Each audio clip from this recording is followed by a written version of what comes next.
اللهم صل وسلم وبارك على سيدنا محمد وعلى آله وصحبه وسلم. ازيكم عاملين ايه؟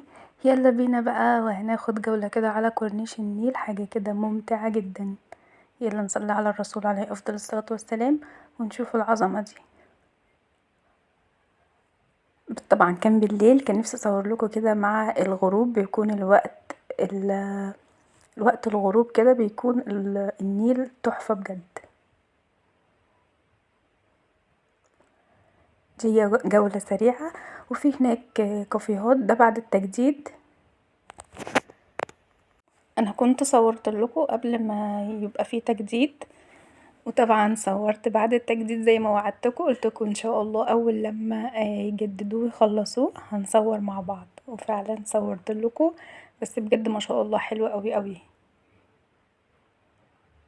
وفي اماكن كتير قوي تقعدي فيها، وفي اماكن حلوة قوي.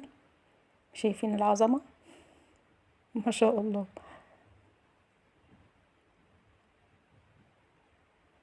ولا بقى الالوان الطبيعية الجميلة اللي في البحر، حلوة قوي قوي. ما شاء الله المكان مريح جدا،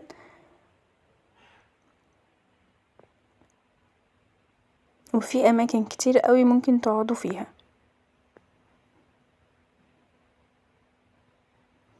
مش عايزة بس ازعجكم مع جمال الطبيعة.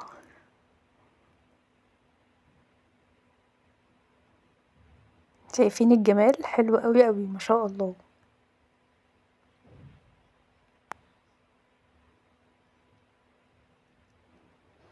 عايزة كل اللي بيتفرج على الفيديو ده ينزل دلوقتي يعمل لي لايك كبير خالص، وشير بقى مع اصحابكم، وعايزة كومنتات كتيرة قوي.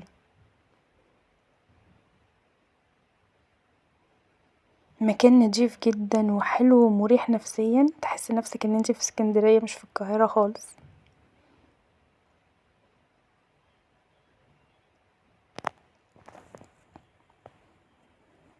مكان نضيف وحلو قوي ما شاء الله. مكان حلو قوي قوي ومريح جدا، والاطفال هتتبسط فيه جدا.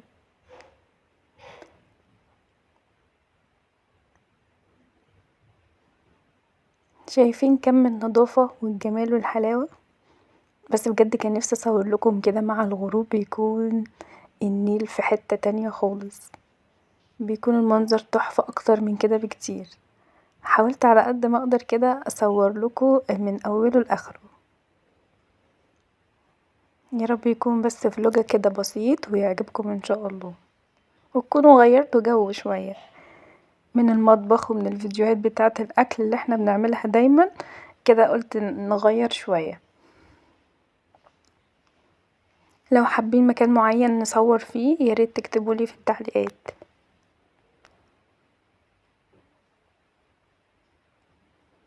شايفين الجمال؟ ما شاء الله.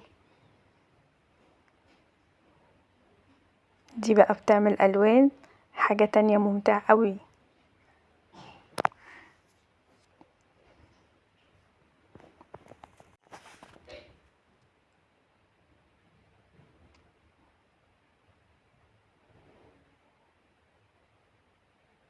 لا التجديد فرق بجد.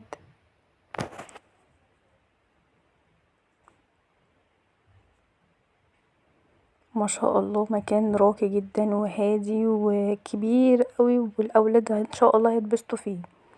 دي طبعا مركب كده، في مراكب كتيرة قوي. ده مكان برضو لا دي اللي بتوصلكوا في اي مكان. لو حد مثلا ست كبيرة او حد كبير مش قادر يمشي، يقدر ان هو يركبها، هتوفر عليه ويستمتع كمان بدل ما يمشي يعني وكده. يا رب يكون الفلوج بسيط وعجبكم.